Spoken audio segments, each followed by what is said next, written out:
¿Te imaginas caer con tu coche por una barranca oscura, en plena tormenta, convencida de que vas a morir?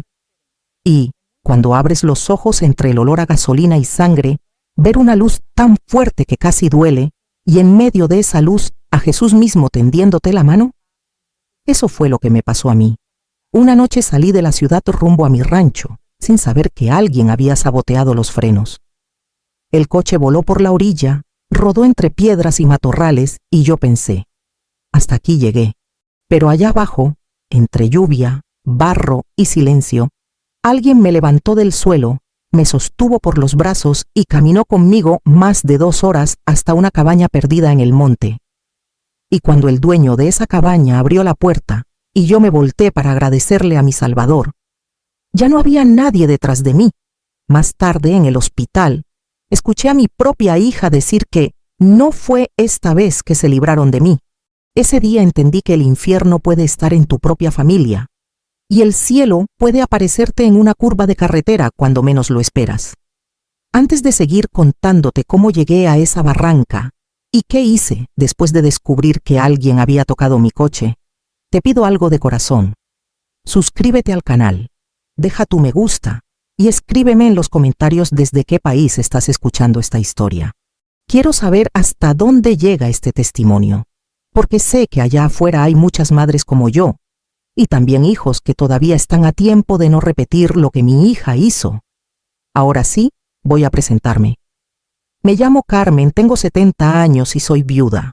Vivo en Guadalajara, México, en una casa que conoció risas de niños, olor a tortillas recién hechas y discusiones tontas que ahora, viéndolo con distancia, eran puro lujo, de gente que todavía tenía tiempo de enojarse por tonterías. Hace 6 años que mi esposo Rogelio se fue. Murió sin ruido, como vivió, trabajando hasta el último día, dejando todo en orden y pensando más en mí que en él. No era millonario de revista, pero sí hombre de esos que ya casi no se ven. Teníamos una casa en la ciudad, unas tienditas de abarrotes y sobre todo, un rancho a las afueras que para él era como un hijo más. El rancho está a poco más de 1 hora de la ciudad, por una carretera de curvas que yo me sé de memoria. No es hacienda fina ni hotel de descanso. Es un pedazo de tierra con una casita de 1 planta, cocina amplia de azulejos viejos, un corredor con sillas de plástico y una higuera que da sombra mejor que cualquier techo caro. Ahí aprendí el verdadero significado de la palabra silencio. No ese silencio triste del piso frío de un hospital, sino el silencio bueno del campo, el que se llena de grillos, viento y pájaros. Cuando Rogelio murió, me dejó la casa, el rancho y una buena herencia. Él había sido cuidadoso, ahorros, inversiones moderadas, nada de aventuras raras con el dinero. A mi edad, podía vivir con dignidad sin pedirle nada a nadie, sin cargar a mis hijos, sin ir contando monedas para llegar a fin de mes. Yo pensaba que eso era una bendición. Para mi hija Lucía, fue una tentación. Lucía tiene 45 años. Es bonita, siempre bien arreglada, de esas mujeres que saben en qué momento exacto girar la cara para salir bien en las fotos. Inteligente, sí, pero desde joven con una idea fija en la cabeza. Merecer más de lo que la vida le iba dando. Se casó con Ricardo, un hombre de sonrisa educada y ojos que parecen calculadora. Cuando lo conocí, supe que era de esos que hablan de proyectos y rendimientos todo el tiempo, pero rara vez hablan de cariño o de tiempo. Los primeros meses después de la muerte de Rogelio fueron un torbellino. Entre misas, papeles, notarías y noches en las que la cama se me hacía demasiado grande, yo sobrevivía como podía. Lucía, en cambio, parecía más preocupada por otra cosa, el patrimonio. Empezó a hablar de testamentos, sucesiones, optimización de bienes. Decía que era por mi bien, que así se evitaban conflictos cuando yo ya no estuviera. Yo la escuchaba en silencio, apretando la taza de café entre las manos, para no decirle que lo único que me dolía no era la palabra muerte, sino esa prisa por organizarla. Desde que me quedé sola, el rancho se volvió mi refugio. Todos los fines de semana, salvo enfermedad, me iba para allá. Salía el sábado después de comer, Conducía con calma por la carretera, disfrutaba ver cómo las casas iban desapareciendo y se abrían los cerros. Llegaba al atardecer, abría puertas y ventanas, dejaba que el aire cambiara el olor de la casa, ponía café en el fogón y me sentaba en el corredor a ver cómo el cielo se llenaba de estrellas. El domingo, después de la comida, volvía a la ciudad con el alma un poco más liviana. Lucía nunca estuvo de acuerdo con esa costumbre. Cada vez que podía me repetía que no debía manejar sola, que ya no tenía 20, que la carretera era peligrosa. Yo sabía que detrás de esa preocupación había otra cosa. No lo decía, pero lo sentía. Le molestaba que yo tuviera un lugar solo mío, un espacio donde sus decisiones, sus carpetas y sus planes no tenían poder. El rancho era mi libertad firmada en escritura. Fue en uno de esos fines de semana cuando todo empezó a torcerse. Era un sábado gris, de esos que amanecen con el cielo bajo, como si las nubes se hubieran cansado de subir. Yo me levanté temprano, preparé mi café, barrí la sala y empecé a hacer mi maleta pequeña. Una muda de ropa, mis medicinas, un rebozo, la Biblia que siempre me acompaña y las llaves del coche. Tenía pensado comer en casa y salir como siempre a eso de las 2 de la tarde. A esa hora, la luz todavía alcanza para todo. Pero ese día, casi como si hubiera olido mis planes desde lejos, Lucía llegó de sorpresa a media mañana. No traía niños, no traía prisa, no traía tema más que uno, mis bienes. Se instaló en la mesa con una carpeta llena de papeles. Empezó a hablar de nuevo del testamento, de un amigo notario, de la importancia de dejar todo a su nombre para evitar problemas. Yo veía el reloj de reojo. Mis ojos subían y bajaban, de sus manos moviendo hojas al segundero, marcando el paso del tiempo. Las 12, las 12:30, la 1. Cada vez que intentaba cortar la conversación para ir a preparar algo de comer y alistarme, ella sacaba otro papel. Otra duda, otro, nada más firma aquí. Léelo con calma, mamá, pero hoy. No seas terca, piensa en el futuro. Sentí en el estómago esa incomodidad que una madre conoce. No es enfermedad, es intuición. Algo no estaba bien, pero todavía no sabía qué. Cuando al fin logré levantarme de la mesa, la cocina ya estaba en sombras. Preparé algo rápido, recogí los platos y volví a mi cuarto para tomar mi bolso. Afuera, el cielo se había puesto más oscuro de lo normal. Lucía seguía hablando, ahora desde la sala, como si necesitara llenar la casa de su voz para que yo olvidara la hora.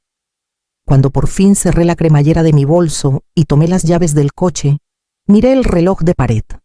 Eran casi las 7 de la tarde. En otro tiempo habría dicho, hoy ya no voy y me quedo. Pero ese día sentí una necesidad casi física de ir al rancho, como si algo allá estuviera esperándome. Lucía me miró con una mezcla rara de molestia y alivio. Me dijo esas frases que dicen los hijos cuando quieren parecer preocupados, que me cuidara, que la carretera estaba fea, que le llamara al llegar. No supe entonces qué hacer con esa mirada. Años después, entendería que en esos ojos no había solo preocupación, había cálculo. Bajé al garaje con el bolso al hombro. El aire olía a lluvia retenida. El coche estaba donde siempre, silencioso, obediente. Metí la llave, encendí el motor y sentí ese rugido que tantas veces me había acompañado hacia la paz del campo. No sabía que esa noche, en una de esas curvas que yo conocía de memoria, el pedal del freno se hundiría hasta el fondo sin responder, y que mi cuerpo sería lanzado al vacío. No sabía que en esa caída, entre fierros y cristal, yo estaba a punto de conocer el rostro de la traición y también el rostro de la misericordia. Esa noche salí más tarde de lo que cualquier persona sensata habría elegido. El cielo estaba pesado, de un gris casi morado, y en el aire se sentía ese olor que anuncia lluvia de verdad, no 4 gotas para engañar. Aún así, cerré la puerta de la casa, subí al coche y me aferré al volante como quien se aferra a una decisión que ya no quiere revisar. Por dentro algo en mí susurraba que me quedara, pero otra voz más antigua, la de los recuerdos en el rancho, Me empujaba hacia adelante. Las primeras cuadras en la ciudad fueron normales. El tráfico más ligero que de costumbre, los faroles encendiéndose de uno en uno como velas. Pasé por la iglesia del barrio, hice la señal de la cruz sin soltar el volante y susurré una de esas oraciones que salen solas. Señor, acompáñame en este camino. No dije más. Pensé que era una salida más, un fin de semana más. No sabía que esas palabras iban a ser el hilo que me sostendría cuando todo lo demás se rompiera. Al tomar la salida hacia la carretera, empezaron a caer las primeras gotas. Al principio tímidas, luego más decididas. Los limpiaparabrisas comenzaron su vaivén monótono, como un corazón marcando ritmo en un pecho nervioso. Yo conocía ese camino de memoria. Las rectas largas, las curvas traicioneras, las bajadas que siempre exigen respeto.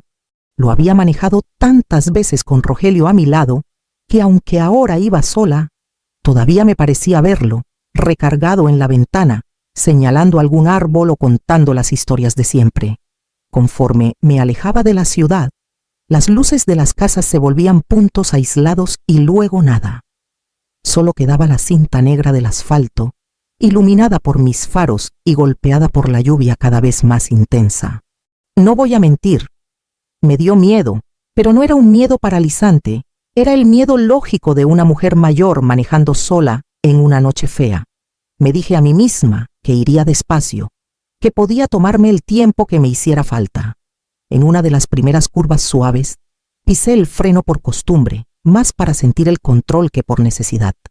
El coche respondió, pero sentí algo raro, un ligero vacío antes de que el pedal hiciera su trabajo. Fue una fracción de segundo, un detalle que cualquiera podría haber ignorado. Yo lo noté, pero preferí culpar a mi imaginación. Estás nerviosa, Carmen, me dije. No le busques tres pies al gato. La lluvia aumentó. Caía gruesa, oblicua, golpeando el parabrisas como si quisiera atravesarlo. Bajé un poco más la velocidad. Miraba el camino, y de vez en cuando, el cielo se encendía por un relámpago que dibujaba por un instante la silueta de los cerros y la barranca a un lado. En cada trueno sentía que el sonido se metía en los huesos. Aún así, seguía avanzando. Me repetía que faltaba poco, que al llegar al rancho podría cambiarme la ropa mojada, preparar un café caliente y reírme de haber tenido miedo. Faltaban quizá 20 minutos para llegar, cuando empezó el tramo que siempre me imponía más respeto. Una serie de curvas encadenadas, con un lado pegado a la pared de roca y el otro abriéndose a la caída. No es un precipicio de película, pero es suficiente para que ningún error sea permitido. Bajé todavía más la velocidad y me pegué lo más que pude al lado de la montaña. En ese momento, volví a pisar el freno para ajustar y otra vez sentí ese pequeño vacío, ese medio segundo en el que el pedal parecía irse más abajo de lo normal antes de responder. Fue ahí cuando me recorrió un escalofrío distinto. No era por la lluvia ni por el frío que se filtraba por la ventana. Fue como si el cuerpo hubiera entendido algo que la mente aún no quería aceptar. Apoyé mejor la espalda en el asiento, arreglé las manos en el volante y traté de concentrarme. La carretera brillaba con el agua acumulada y las líneas pintadas casi desaparecían bajo el reflejo. Entonces llegó la curva. Esa curva que ahora tengo grabada en el alma. Una curva cerrada hacia la derecha, justo después de una bajada suave. Me aproximé como siempre, preparé el giro, pisé el freno con la suavidad de quien ya sabe cómo se comporta el coche en ese punto. Y ahí, en ese gesto automático, comenzó todo. El pedal se hundió bajo mi pie, como si no encontrara fondo. No hubo resistencia. No hubo esa respuesta firme de siempre. Fue como pisar aire. Lo intenté una segunda vez, más fuerte, como si la urgencia pudiera crear frenos donde ya no los había. Nada. Sentí el coche volverse pesado y liviano al mismo tiempo, lanzado por la inercia cuesta abajo, con la curva acercándose y la barranca a un costado, esperando. El corazón empezó a golpearme en la garganta. No grité. No sé si porque no me dio tiempo o porque el miedo me arrancó la voz. Giré el volante intentando corregir, pero las llantas sobre el asfalto mojado respondieron a medias. Sentí como la parte trasera del coche se deslizaba, como si quisiera bailar en medio de la tormenta. Vi las piedras del borde de la carretera acercarse demasiado rápido. Vi el guardarraíl débil. Vi la nada más allá. En ese segundo que se estira y se rompe, pensé en muchas cosas a la vez. Pensé en Rogelio, en cómo me había dejado todo para que viviera en paz, no para caer en una cuneta sola. Pensé en Lucía, en sus carpetas, en su prisa por mi testamento, y una idea breve y terrible cruzó mi mente antes del impacto. Esto no fue casual. Pensé en Dios, en las veces que había pasado por esa misma curva sin problemas, y alcancé a decir por dentro, Jesús, en tus manos. Luego vino el golpe. Sentí cómo el coche saltaba, cómo perdía contacto con el suelo.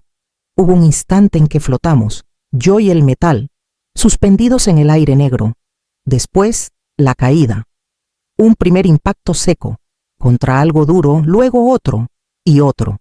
El mundo se convirtió en una mezcla de ruido, latigazos, cristal quebrado, objetos volando dentro de la cabina. Mi cuerpo era una cosa más dentro del coche, golpeando, torciéndose, tratando instintivamente de agarrarse a algo que ya no estaba. No sé cuántas veces dimos vueltas. 1, 2, 10. Perdí la cuenta. En un momento sentí cómo algo cortaba mi frente. Sentí el sabor metálico de la sangre en la boca, el cinturón clavándose en mi pecho. El olor a gasolina se mezcló con el de la tierra húmeda que entraba por alguna parte. Y entonces, de golpe, todo se detuvo. Un último crujido, un gemido del motor, un silencio que rugía más que los truenos. Quedé colgada del cinturón, el coche de lado, mi brazo izquierdo entumido, la pierna atrapada contra algo. Intenté moverme y un dolor agudo me atravesó del tobillo a la cadera. Todo me daba vueltas. El parabrisas estaba hecho añicos. La lluvia entraba en forma de gotas finas, frías, que me caían en la cara mezclándose con la sangre. Quise hablar, pedir ayuda, pero lo único que salió fue un susurro ronco que nadie escuchó. No sé cuánto tiempo estuve así, entre la conciencia y la oscuridad.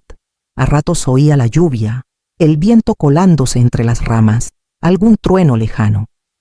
A ratos solo había un zumbido espeso dentro de mi cabeza. Intenté pensar en dónde estaba, en si alguien podría verme desde la carretera, pero la lógica se me escapaba como se escapa el agua entre los dedos.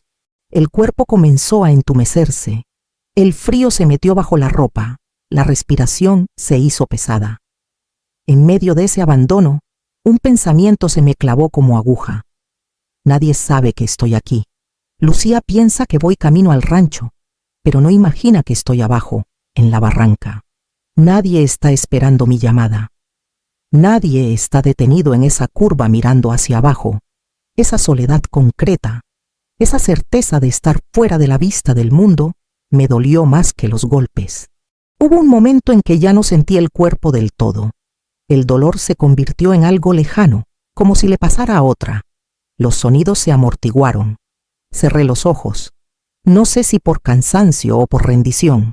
No vi un túnel ni un repaso de mi vida, como dicen algunos. Vi más bien una especie de neblina por dentro, una mezcla de sueño y fiebre. Ahí, en ese límite extraño, no supe si estaba viva, desmayada o ya del otro lado. Y entonces, en medio de esa negrura espesa, algo cambió.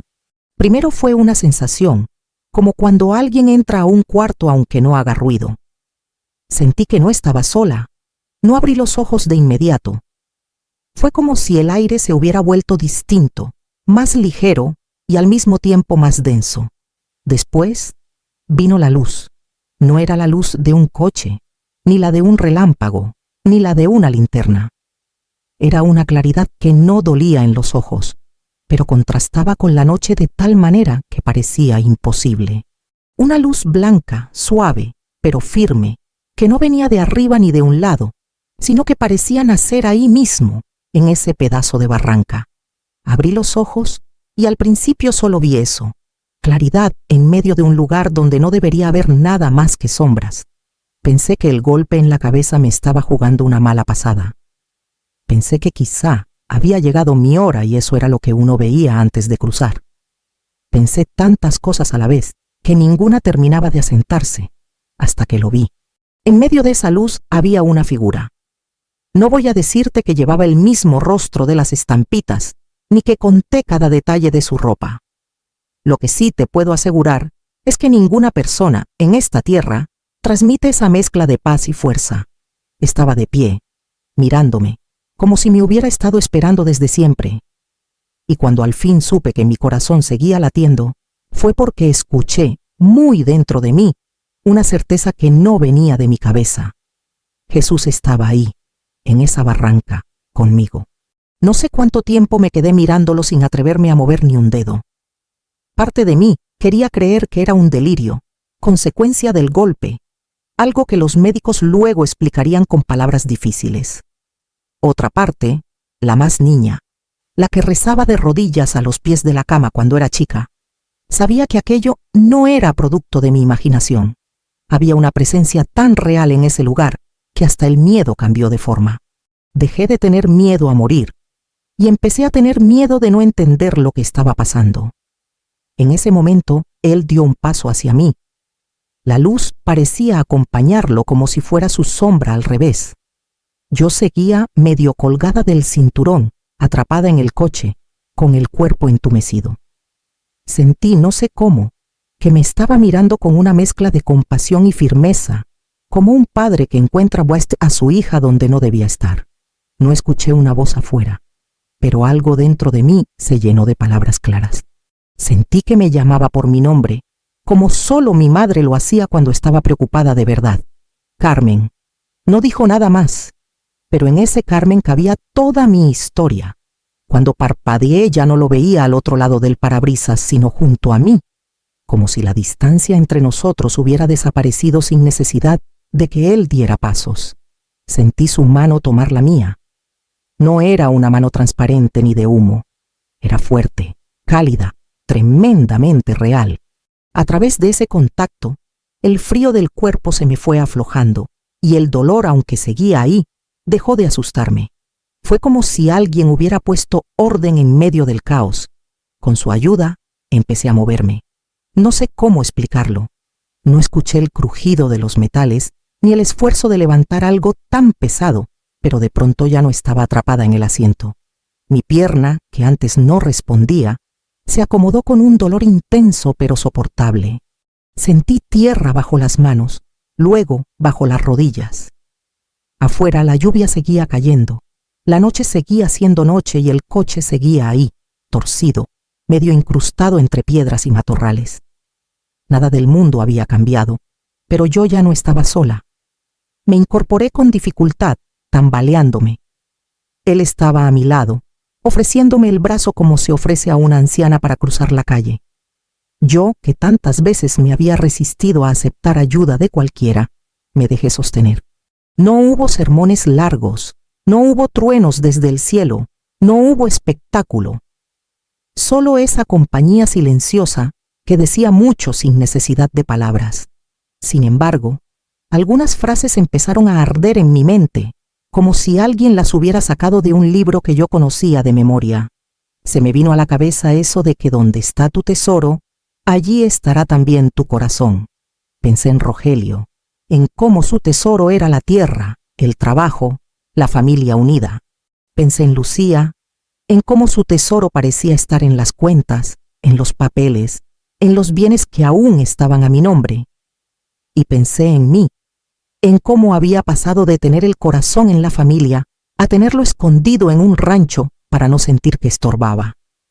Era como si él me estuviera mostrando, sin decirlo, que el problema nunca había sido el dinero, sino lo que cada uno había dejado que el dinero hiciera en su corazón.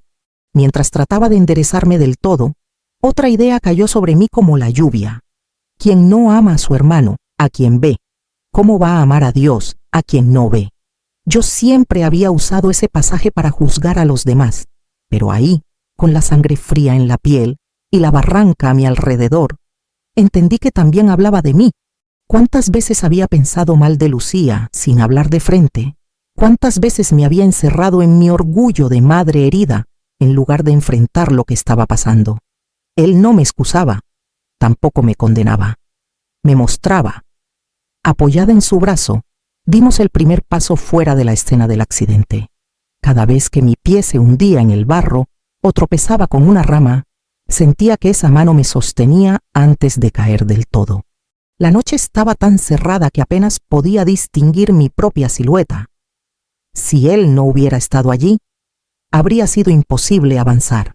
La lluvia resbalaba por mi cara, se mezclaba con el gusto a hierro de la sangre, pero por primera vez desde que salí de casa no sentí pánico. El cuerpo seguía dolido, mis huesos recordaban cada vuelta del coche, pero mi alma estaba enfocada. No sé cuánto tiempo caminamos. Podrían haber sido 20 minutos o 3 horas.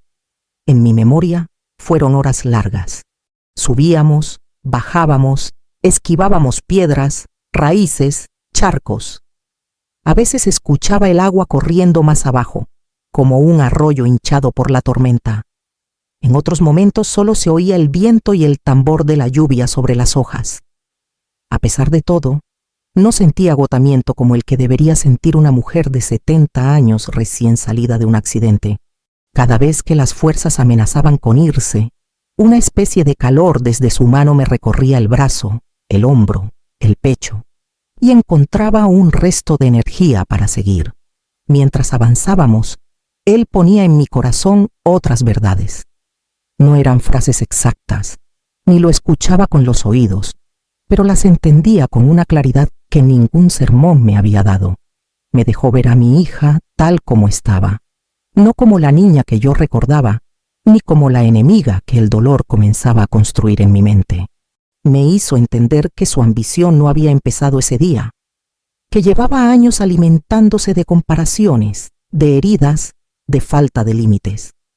Me mostró también mi parte, el orgullo con que yo me aferraba a mi independencia, el resentimiento que había ido acumulando en silencios, el miedo a admitir que necesitaba ayuda emocional tanto como física. Sentí que, en medio de la lluvia y la noche, Jesús me pedía algo muy concreto, que mi corazón no se llenara de odio.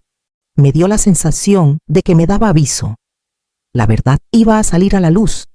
Lo que estaba oculto sería descubierto, pero que yo debía escoger desde ya qué tipo de mujer sería cuando eso pasara. Podía convertirme en una víctima amarga, capaz de repetir 1000 veces la historia de la traición, o podía dejar que esa misma verdad me liberara aunque doliera.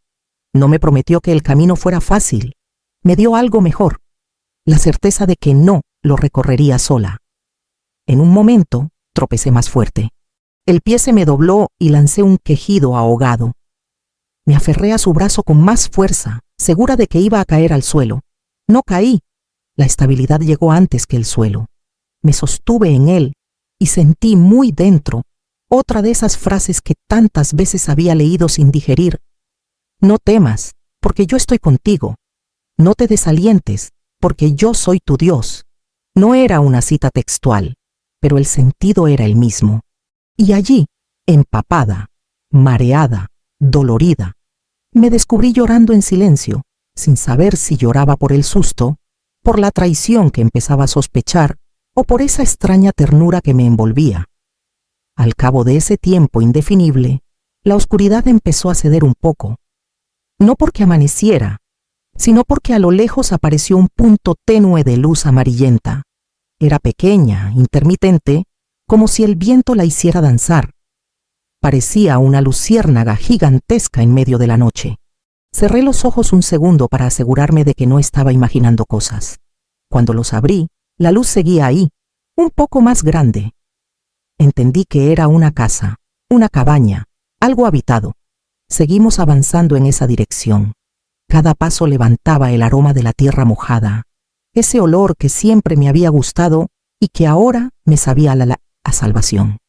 Podía distinguir ahora la silueta de un tejado bajo, de un tronco de árbol cortado a modo de banco, de una cerca sencilla. La luz venía de una ventana pequeña, probablemente una cocina. Un perro ladró a lo lejos, luego otro. El mundo volvía a tener forma. Casas, animales, gente. Yo, que minutos antes había pensado que nadie sabía dónde estaba, de pronto estaba frente a un claro signo de vida. Cuando estuvimos lo suficientemente cerca, vi la puerta de madera, oscura por la humedad. Sentí que Jesús aflojaba un poco la presión en mi brazo, como si me invitara a caminar los últimos pasos sola. Me detuve y miré hacia atrás, hacia la negrura de donde veníamos. No alcancé a ver más que sombras, pero sentí un impulso claro. Debía acercarme a esa puerta, tocar, pedir ayuda. Por primera vez desde el accidente, tuve miedo de lo terrenal, de molestar a alguien en medio de la noche, de que no creyeran mi historia, de que me miraran con lástima. Respiré hondo y avancé. Di 3, 4 pasos hacia la puerta, arrastrando un poco el pie lastimado. Levanté la mano para tocar y en un reflejo volví la cabeza para mirar atrás, para asegurarme de que él seguía allí, de que no estaba a punto de enfrentar todo esto sola. Pero cuando giré, no vi a nadie. La luz había desaparecido como si se hubiera disuelto en la lluvia. El lugar donde yo habría jurado que alguien caminaba conmigo estaba vacío. Solo quedaban la noche, el barro y el sonido constante del aguacero. Me quedé un segundo paralizada, con la mano a medio camino de la madera. El corazón dio un salto raro, una mezcla de agradecimiento y miedo. No sabía si él se había ido porque ya había cumplido su parte o porque nunca estuvo ahí y todo había sido producto de mi cabeza golpeada. Pero sí sabía algo. Yo no habría llegado hasta esa puerta sola. Con esa certeza temblándome en las manos, terminé de levantar el puño y golpeé la puerta de la cabaña. Lo que pasaría después terminaría de demostrarme que esa noche, la línea entre milagro y realidad era mucho más delgada de lo que yo había querido creer. La puerta se abrió después de unos segundos que a mí me parecieron eternos. Del otro lado apareció un señor de unos 60 y tantos años, de cara cansada, pero ojos despiertos. Llevaba una camiseta vieja, un suéter grueso y el cabello revuelto, como quien ya estaba listo para dormir cuando alguien vino a tocarle la vida. Me miró de arriba abajo y yo alcancé a ver mi propio estado reflejado en sus ojos. Empapada, con la ropa manchada de sangre y barro, el pelo pegado a la cara, una zapatilla en el pie y el otro descalzo. Virgen Santa, murmuró, y enseguida abrió del todo la puerta para dejarme pasar. Sentí el calor de la casa como una bofetada después del frío de la noche. El olor a gas, a café recalentado, a madera mojada por la humedad, me golpeó los sentidos y por un momento tuve ganas de llorar, solo por estar bajo un techo. Él me tomó del brazo con cuidado, como si temiera que me rompiera en pedazos, y me sentó en una silla junto a la mesa. Noté un crucifijo colgado en la pared, una imagen de la Virgen de Guadalupe y un calendario viejo con santos marcados en rojo. Era una casa sencilla, pero llena de esos objetos que dicen sin palabras que ahí vive gente de fe. Sentí el temblor en las manos cuando intenté apoyar los codos sobre la mesa. El Señor me preguntó qué había pasado. Entre respiraciones cortadas le conté lo básico, que venía de Guadalajara rumbo a mi rancho, que el coche no había respondido, que me había ido a la barranca. No entré en detalles de luces ni presencias. No sabía ni cómo explicarlo, ni si debía hacerlo. Solo dije que de algún modo había logrado salir del coche y caminar hasta su casa. Mientras hablaba, él miraba hacia la ventana, como tratando de ubicar en su cabeza el lugar exacto donde podría estar mi coche destruido. No perdió tiempo. Tomó el teléfono, marcó a emergencias y empezó a dar indicaciones con una seguridad que me ayudó a no desmoronarme. Dio su nombre, la carretera, el kilómetro aproximado, mencionó que una señora mayor había sufrido un accidente y que necesitaba ambulancia de inmediato. Mientras tanto, me acercó una toalla para que me secara la cara y un vaso con agua. El agua me supo a gloria y también a realidad. Cada sorbo me recordaba que seguía viva, que el cuerpo dolía porque aún estaba ahí. Cuando colgó, me dijo que la ambulancia tardaría un poco por la lluvia, pero que venían en camino. Me preguntó si tenía familia a quien avisar. Dudé. Pensé en Lucía, en cómo reaccionaría al recibir una llamada de ese tipo. Pensé en la cara de sorpresa que pondría, en las frases que usaría, en el tono de víctima que adoptaría. Mi mamá tuvo un accidente, ¡qué tragedia! Sentí un peso en el pecho que no sabía si era del golpe o de la sospecha que empezaba a crecer en mí.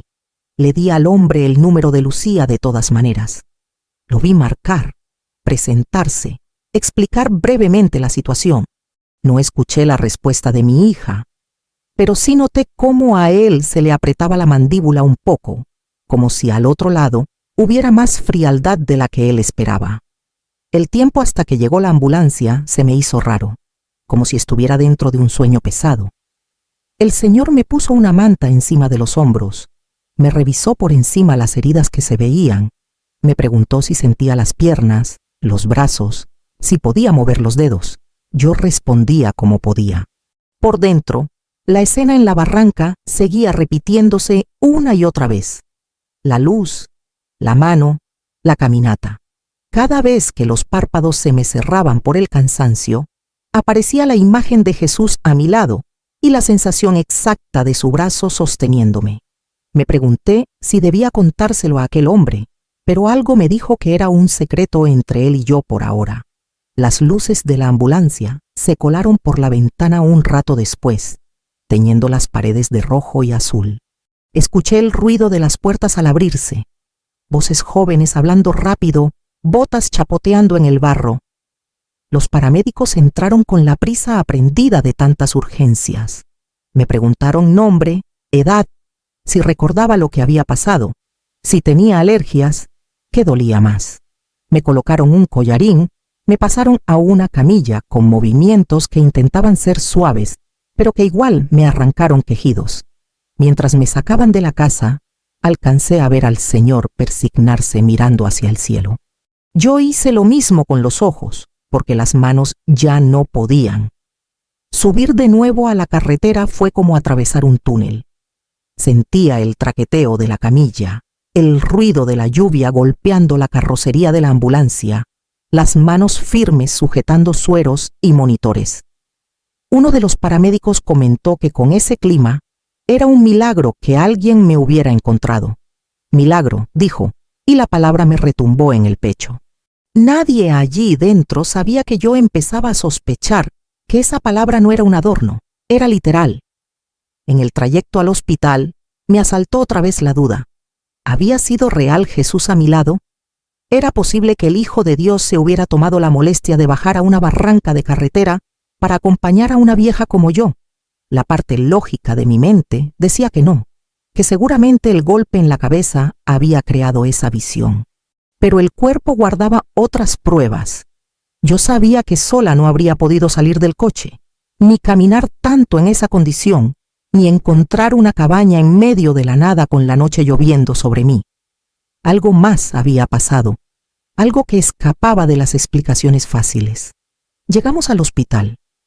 El olor a desinfectante, a medicamentos, a ropa mojada, se mezcló en un aire espeso. Me llevaron directo a urgencias. Allí todo fue movimiento, luces blancas, preguntas, tomografías, radiografías, pruebas de sangre. Me pinchaban, me giraban, me cubrían. Yo respondía lo que podía y me aferraba a una sola idea. Estaba viva, y eso no era casualidad. Sentía dolor, sí, en las costillas, en la pierna, en la cabeza, pero no había esa sensación de despedida que tantas veces vi en otros rostros cuando acompañé a alguien en sus últimos minutos. Al contrario, sentía que algo apenas estaba empezando.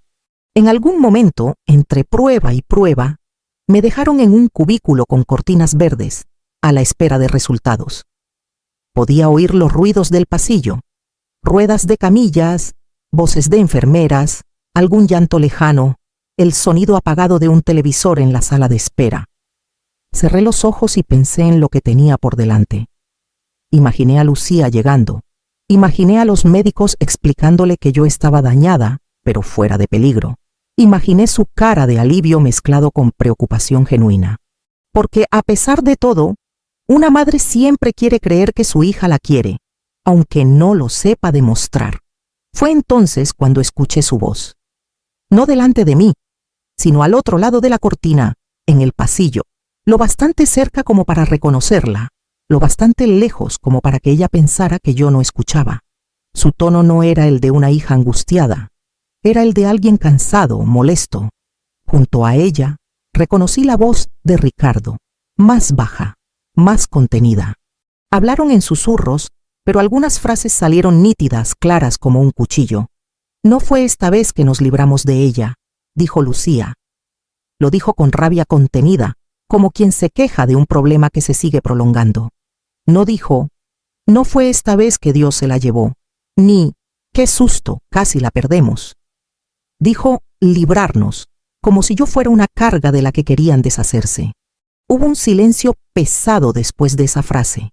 Y luego, la voz de Ricardo, diciendo algo que no alcancé a entender del todo, pero que sonó a reproche, a prudencia tardía. El mundo se me heló por dentro. El dolor físico quedó en segundo plano.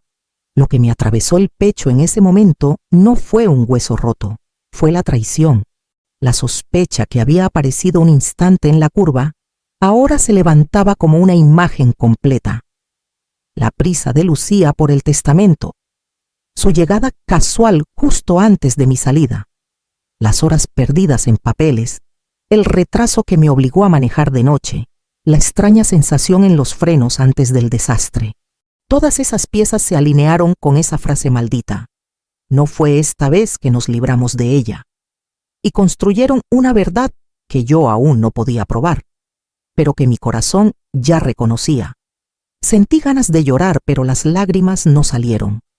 Me quedé boca arriba, mirando el techo blanco, mientras la imagen de Jesús en la barranca volvía con fuerza.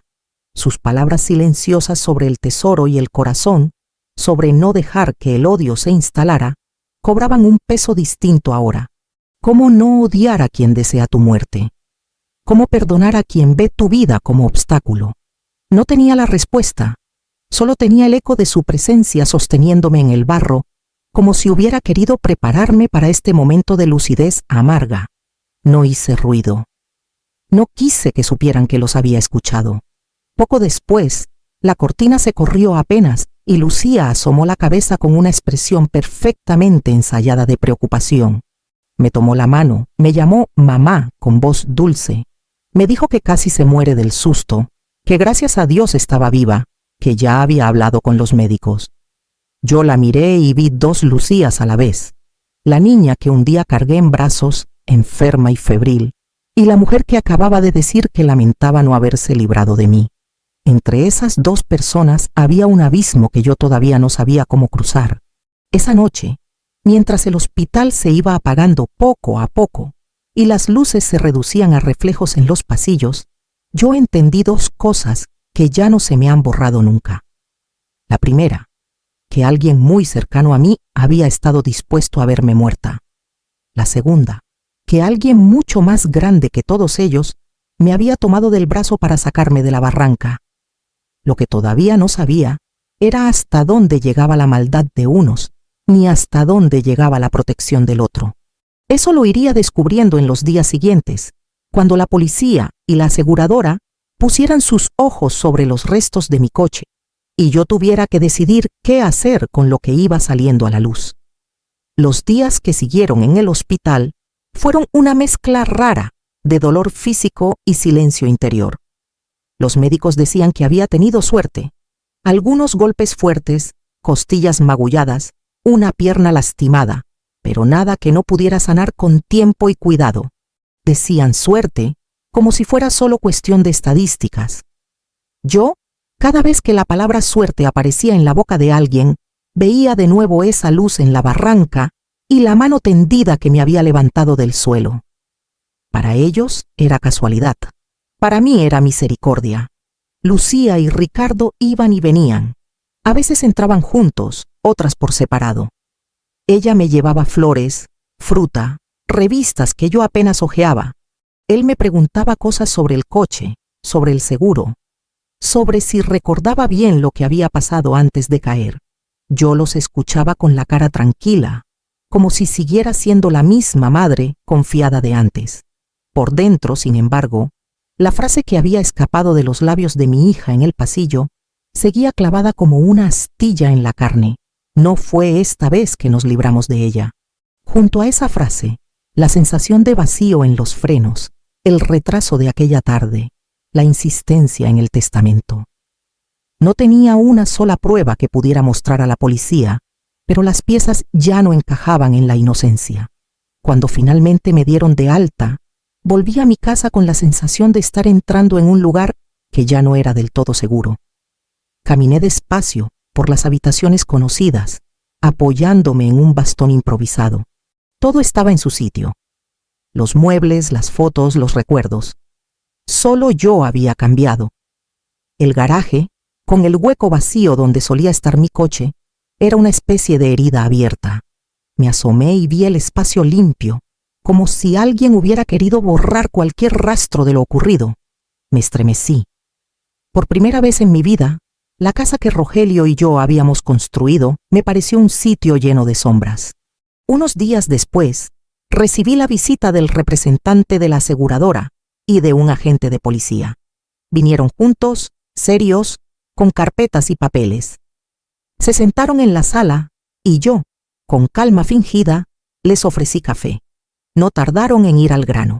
Habían revisado los restos del coche, lo habían subido, lo habían llevado a un taller para analizar la mecánica. Me explicaron, con términos técnicos que apenas entendí, que el sistema de frenos presentaba daños que no correspondían a un fallo espontáneo.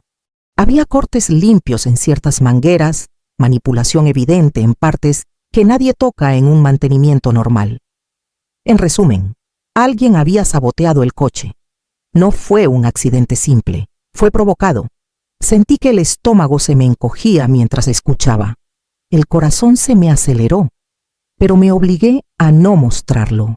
El policía me preguntó si tenía algún enemigo, alguien con motivo para desearme daño. Negué con la cabeza. En voz alta, solo pude decir que era una mujer mayor, viuda, que llevaba una vida tranquila entre la ciudad y el rancho. Por dentro, una parte de mí gritaba el nombre de mi propia hija, pero la garganta se negó a pronunciarlo. No podía imaginarme sentada ahí, señalando a Lucía ante dos desconocidos, viendo su rostro defendiendo su inocencia, escuchando sus lágrimas de indignación. No estaba preparada para esa guerra abierta, y aunque lo hubiera estado, todavía no había pruebas más allá de mi intuición y una frase dicha en un pasillo. Ellos seguían hablando, que investigarían, que revisarían cámaras, que hablarían con vecinos, que era importante no comentar el tema con cualquiera. Yo asentía, respondía lo necesario, me aferraba a la taza de café para que no se notara el temblor en las manos. Cuando se fueron, la casa quedó más silenciosa que nunca. Me senté en la silla donde Rogelio solía leer el periódico y dejé que esa palabra se instalara del todo en mi mente: sabotaje. No era una novela ni una exageración, era la conclusión de expertos. Alguien había tocado mi coche con intención de que fallara. Alguien quería que no volviera de ese viaje. Lucía apareció más tarde, con su misma mezcla de dulzura forzada y prisa. Preguntó qué habían dicho. Se mostró muy interesada. Insistió en que esperaba que el seguro cubriera todo. Yo la miré con la serenidad que solo se consigue cuando el dolor pasa de agudo a crónico. No le conté todo. No le repetí las palabras exactas del policía. Solo dije que estaban investigando, que parecían creer que algo raro había pasado con los frenos. Vi en su rostro un destello mínimo, casi invisible de nerviosismo. Fue apenas un segundo, pero fue suficiente para confirmar lo que ya sabía. Se recompuso al instante, cambió el tema, habló de otras cosas. Yo la dejé hablar. Ya no necesitaba escucharla para entenderla. Esa noche, cuando por fin la casa se quedó vacía, me encerré en mi cuarto y saqué del cajón la Biblia que me había acompañado al rancho tantas veces. No la abrí buscando consuelo genérico. La apoyé en mis manos como quien sostiene una carta vieja de alguien que ama. Me vinieron a la mente uno tras otro los momentos de la barranca, la luz, la mano, la caminata, las palabras sin sonido que me advertían sobre el odio. Me senté en la cama, miré al crucifijo en la pared y hablé en voz baja, casi como si él estuviera sentado en la silla frente a mí. Le dije que lo había visto, que sabía que no había sido un sueño cualquiera. Le agradecí por no dejarme morir en el fondo de la barranca, ni con la traición sin descubrir. Le confesé algo que me dolió más que todos los golpes, que no podía perdonar a mi hija, no todavía, que cada vez que recordaba esa frase en el pasillo, sentía un nudo de rabia y tristeza que me dejaba sin aire. Le pedí perdón por ese rencor, pero no fui hipócrita. No le prometí algo que no sentía. Solo le pedí que no dejara que ese rencor me consumiera entera, que lo sostuviera en sus manos, como sostuvo mi cuerpo en el barro. Pasaron algunos días hasta que tomé la decisión que cambiaría el rumbo de todo. No fue de golpe. Fue como si dentro de mí se fuera asentando una verdad. No podía seguir viviendo en el mismo lugar, con la misma gente, como si nada hubiera pasado. No podía fingir que no sabía lo que sabía. Tampoco podía dedicar el resto de mi vida a vigilar a mi hija, a esperarla con miedo, a encerrarme tras candados como una prisionera en mi propia casa. Necesitaba distancia, aire, un lugar donde el nombre de Lucía no fuera un eco en cada habitación. Pensé en mi hermana menor, Elena, que llevaba años viviendo en España, en una ciudad pequeña cerca de Valencia. Siempre me escribía diciendo que me fuera con ella, que allá el clima era bueno, que los sobrinos me querían conocer mejor, que no me quedara sola en México. Yo siempre había rechazado la idea, aferrada a mi rancho, a mis muertos, a mis costumbres. De pronto, esa opción que siempre me pareció exagerada, empezó a sonar como refugio. Antes de llamarla, sin embargo, hice algo más. Fui al notario. Pedí una cita sin decirle a nadie. Me vestí con mi ropa de siempre, me puse un par de zapatos cómodos, tomé mis documentos y salí de casa con el corazón pesado pero firme. Cuando me senté frente al escritorio del notario, sentí que estaba corriendo una escena que Lucía había deseado durante años, pero con un guión muy distinto al que ella imaginaba. Le expliqué al hombre con pocas palabras que quería actualizar mi testamento. Él me conocía de antes por los trámites de Rogelio, así que no hizo muchas preguntas. Me habló de porcentajes, de herederos legales, de lo mínimo que la ley exige dejar a un hijo, aunque una quiera desheredarlo por completo. Dentro de esa limitación, hicimos lo que yo consideraba justo.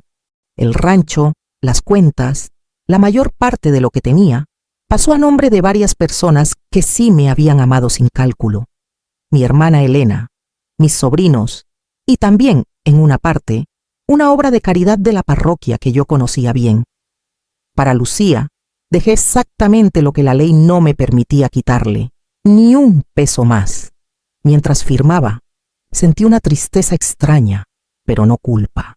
Yo no estaba vengándome, estaba protegiéndome. No estaba castigando, estaba poniendo en orden algo que la realidad ya había puesto en evidencia. Mi hija había dejado de verme como madre hacía tiempo. Me veía como obstáculo, como trámite pendiente, como firma necesaria para completar un plan. Ese día, con mi mano temblorosa sobre el papel, corté los hilos invisibles que la ambición de ella había querido atar a mi cuello. Solo después de haber firmado, llamé a Elena. Cuando escuché su voz al otro lado del océano, cálida y emocionada, sentí que el nudo en el pecho se aflojaba un poco. Le conté del accidente, sin adornos, y, con la voz quebrada, le insinué lo que sospechaba de Lucía. No entré en detalles escabrosos, no era necesario. Mi hermana entendió el fondo, no me juzgó. No dijo eso de «es tu hija, seguro exageras». Solo me dijo que hiciera lo que me diera paz, que sus puertas estaban abiertas, que no me quería ver en las noticias como una estadística más de anciana encontrada, muerta en su casa. La decisión se terminó de formar esa misma noche, frente a la imagen del Sagrado Corazón que tenía en la sala. No hice promesas grandiosas ni juramentos. Solo dije en voz baja, me voy, Señor. porque aquí el amor se ha torcido y yo no sé enderezarlo. Me voy no para huir de mi hija, sino para no dejar que el odio acabe de nacer. Cuida tú de ella, porque yo no puedo. En las semanas siguientes, organicé mi partida en silencio. Vendí algunas cosas, arreglé papeles, cerré cuentas pendientes. Lucía pensaba que solo estaba poniendo mis asuntos en orden después del susto del accidente. A veces me hablaba del futuro, como si aún lo contara conmigo en la misma ciudad, en la misma dinámica. Yo la escuchaba sin corregirla. No le conté del Nuevo Testamento, no le dije que compré un boleto de avión a España, no le expliqué que el rancho ya no sería nunca suyo. Preferí que se enterara por correo certificado y no por una discusión a gritos.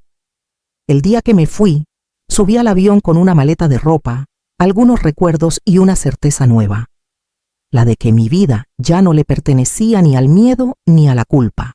Mientras el avión despegaba y Guadalajara se hacía pequeña bajo las nubes, cerré los ojos y volví a ver la barranca de aquella noche y la figura de Jesús caminando conmigo bajo la lluvia.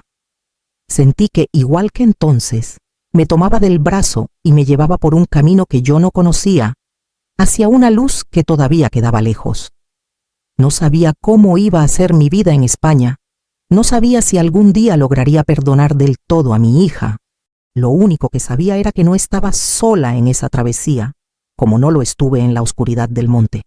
España me recibió con un cielo distinto y un aire que olía a mar y a pan recién horneado. La ciudad donde vivía Elena no era grande, pero tenía ese encanto de calles estrechas, balcones con ropa tendida y ancianos sentados en los bancos mirando la vida pasar. Cuando salí del aeropuerto y la vi, más encorvada que en las fotos, pero con los ojos igual de vivos, sentí que algo dentro de mí se aflojaba. Me abrazó fuerte como se abraza a quien vuelve de la guerra, y yo me permití llorar por primera vez desde el accidente, no de dolor físico, sino de alivio. Los primeros días fueron de adaptación, el cambio de horario, los ruidos nuevos, las voces con otro acento. Mis sobrinos me trataron como reina, disputándose quién me llevaba a pasear, quién me explicaba las calles, quién me enseñaba la mejor panadería del barrio. Yo los miraba con ternura y con un ligero remordimiento por no haber sido tan presente en sus vidas antes. La casa de Elena era sencilla, pero llena de detalles que hablaban de ella. Plantas en las ventanas, fotos de familia en las paredes, una pequeña imagen de la Virgen en un rincón de la sala. Me asignaron un cuarto con una ventana que daba a un patio interior. No tenía vista al campo, ni al rancho, ni a los cerros, pero tenía algo que no había tenido en mucho tiempo, sensación de amparo. No tenía que estar pendiente de llaves, de alarmas, de si alguien había tocado el coche. Allí, por primera vez en meses, pude dormir una noche entera sin sobresaltos, sin repasar en la mente la curva, el impacto, la frase en el pasillo del hospital. Muy pronto, encontré mi lugar favorito en esa nueva vida, la iglesia del barrio. Estaba a pocas cuadras de la casa, una parroquia antigua de piedra, con una puerta pesada y bancos de madera que crujían al sentarse. No era grande, pero olía a cera, a flores y a rezos acumulados. Empecé a ir todas las mañanas casi sin proponérmelo. Me despertaba temprano, tomaba un café con pan, me ponía un suéter y salía con paso lento pero decidido. Entraba, mojaba la mano en la pila de agua bendita, me persignaba y buscaba siempre el mismo banco, cerca de una imagen de Jesús, con el corazón expuesto. Allí, en ese banco, continuó la conversación que había empezado en la barranca. No siempre hablaba en voz alta. A veces solo me quedaba sentada, mirando el altar, dejando que el silencio fuera haciendo eco dentro de mí. Otras veces le contaba todo, con detalles humanos que los evangelios no mencionan. Cómo me temblaban las manos al firmar el testamento nuevo. Cómo me ardía el pecho al recordar las palabras de Lucía. Cómo a ratos me invadía la culpa por haberme ido, por haberla dejado en México con su propia oscuridad. Casi todos los días, al terminar de rezar el rosario o de permanecer en silencio, mis labios acababan formando la misma súplica. Señor, Perdóname por no poder perdonarla. Yo sabía lo que el Evangelio decía sobre el perdón. Lo había escuchado 1000 veces. 70 veces 7. Amar a los enemigos, poner la otra mejilla. Pero una cosa es oírlo en abstracto y otra muy distinta es intentar aplicarlo cuando quien deseó tu muerte tiene tu sangre y tu apellido. No estaba preparada para llamarla, para hacer como si nada hubiera pasado, para volver a poner mi vida en sus manos. Así que empecé por lo único honesto que podía ofrecer. Admitir ante Dios que mi corazón no estaba listo y pedirle que, mientras tanto, no se secara. Lucía me escribía de vez en cuando. Al principio, fueron mensajes simples, preguntando por mi salud, por el viaje, por cómo me trataba la familia en España. Yo respondía con cortesía, sin frialdad, pero sin el desborde de antes. No entraba en discusiones, no hablaba del testamento, no mencionaba el coche ni las investigaciones. Después llegaron mensajes más duros, donde me acusaba de haberla traicionado, de haberla abandonado, de haber elegido a extraños antes que a ella. Me decía que yo no entendía nada, que siempre había sido injusta, que estaba vieja y manipulada. Algunos los borré sin contestar, otros los dejé en visto. Cada palabra suya era una punzada más en un corazón ya lastimado, y yo sabía que si contestaba en caliente, iba a decir cosas de las que me arrepentiría. En la soledad de la iglesia, hablaba de ella con Jesús como se habla de un enfermo que uno ama pero ya no puede cuidar en casa. Le decía su nombre, le pedía que la cuidara, que la iluminara, que deshiciera los nudos de su corazón ambicioso. A veces imaginaba su rostro de niña, con trenzas y rodillas raspadas, y me dolía pensar en qué momento se había roto esa inocencia. Otras veces la veía claramente como la mujer que escuché en el hospital, impaciente por librarse de mí, y una parte de mí se endurecía de nuevo. Era una lucha constante entre la memoria dulce y la herida abierta. Poco a poco, mi rutina se fue haciendo sólida. Mañanas de misa o de visita al Santísimo, mediodías con Elena preparando comida sencilla pero abundante, tardes en las que ayudaba a doblar ropa, a regar plantas, a pelar patatas. Nada de lujo, pero mucho de compañía. Empecé a ayudar también en un pequeño comedor parroquial que atendía a migrantes y gente sin recursos. Servía platos de sopa, recogía mesas, escuchaba historias de otros que habían dejado sus países no por traición familiar, sino por necesidad económica o violencia. En muchos de esos rostros cansados vi algo de mi propio cansancio. Ellos cruzaron fronteras físicas. Yo había cruzado una frontera emocional difícil de explicar. En ese comedor, cada vez que llenaba un plato con caldo caliente y lo ponía frente a alguien, me acordaba del rancho, de la cocina, del proyecto que Rogelio y yo alguna vez soñamos de ayudar a los demás con lo que teníamos. Me acordaba del accidente, de la cabaña, del hombre que me dio agua y llamó a la ambulancia. A veces pensaba que, de algún modo, estaba pagando hacia adelante la ayuda que yo misma había recibido aquella noche. No era un cantiño del respeto como el que después vería en otras historias, pero era un rincón de misericordia igual. Hubo días en que la rabia hacia Lucía parecía dormir y otros en que despertaba con más fuerza. Bastaba un mensaje suyo particularmente duro, o un comentario en alguna llamada con un familiar que no entendía mi decisión, para que el corazón se me apretara de nuevo. En esos días, en la iglesia, ya no me limitaba a pedir perdón por no perdonar. Empecé a pedir algo más concreto. Señor, no me dejes morir así, con este nudo. Si tú quisiste que yo viviera aquella noche, no habrá sido para que el resto de mis años se me vaya en este rencor. Nunca escuché una voz desde el altar diciéndome que ya la había perdonado, ni vi ninguna señal espectacular. Lo que sí empecé a notar fue un cambio sutil dentro de mí. De tanto llevarle a Jesús el mismo peso, sentí que el peso ya no era enteramente mío. Seguía doliendo, sí, pero ya no me impedía respirar. Podía hablar de Lucía sin que se me quebrara la voz. Podía rezar por ella sin que la mano se me cerrara en puño. No era el perdón completo, pero era un principio. A veces, en la banca de la iglesia, volvía a esa imagen de la barranca. Me veía de nuevo tirada, inmóvil, y lo veía a él acercarse, ofrecerme la mano, levantarme. En más de una ocasión me di cuenta de que, en el fondo, cada visita a ese templo era una repetición de ese gesto. Yo llegaba caída por dentro, y él me ofrecía levantarme un poquito. Caminábamos juntos un tramo, como aquella noche bajo la lluvia, y luego me dejaba frente a una puerta, la puerta de un nuevo día, de una tarea sencilla, de un pequeño servicio, para que yo tocara. Cuando volteaba para verlo, no lo veía con los ojos, pero lo sentía en el fondo, del mismo modo que lo sentía en el monte. Los años fueron pasando, suaves pero firmes. Mi cuerpo envejeció un poco más, mis pasos se hicieron más lentos, pero mi corazón se volvió menos áspero. No te voy a mentir, no llegué a ser una santa que abraza llorando a la hija traidora y olvida todo. No sería honesto decirlo. Lo que sí puedo decirte es que en esas mañanas de banco, vela y silencio, aprendí a dejar a Lucía en manos más capaces que las mías. Dejé de repetir su culpa como un mantra y empecé a repetir su nombre como una súplica. A veces incluso me atreví a decir: Señor, si un día quieres volver a cruzar nuestros caminos, que no sea para destruirnos, sino para que al menos podamos mirarnos sin odio.